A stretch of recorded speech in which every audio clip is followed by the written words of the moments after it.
जय शिवराय बाबा. आज मला एक कॉल रिसीव्ह झाला आणि ती एक मुलगी होती आणि तिच्यासोबत खूप मोठा फ्रॉड झाला. 1.5 लाख रुपये बिचारीचे गेले गेले म्हणून समजायचंच. कारण तिने जी मला स्टोरी सांगितली तिच्यासोबत काय झालं, कसं झालं. मित्रांनो, आय टी जॉबचं प्रिपरेशन करणारी लाखो पोरं आहेत, तर आपल्याला फॉलो सुद्धा करतात. सगळ्यांना विनंती आहे, कुठलीही कंपनी एकही रुपया मागत नाही जॉबसाठी.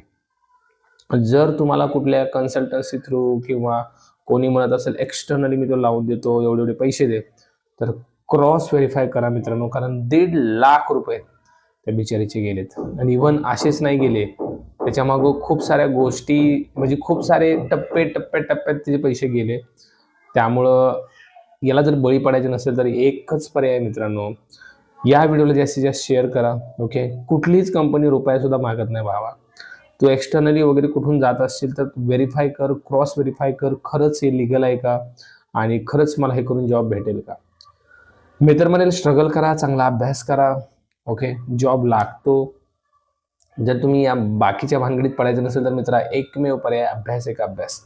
नाहीतर असे 1.5 लाख 2 लाख जाणार म्हणजे जाणार. ओके, याच्यापासून जर वाचायचं असेल तर लक्षात ठेवा, क्रॉस व्हेरिफिकेशन खूप महत्त्वाचं आहे.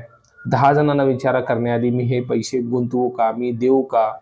10 जणांना विचारा भाऊ. जर 10 जण म्हणत असेल ते पण एक्सपिरियन्सवाले, भाई यू कॅन गो, देन पुढं जावा.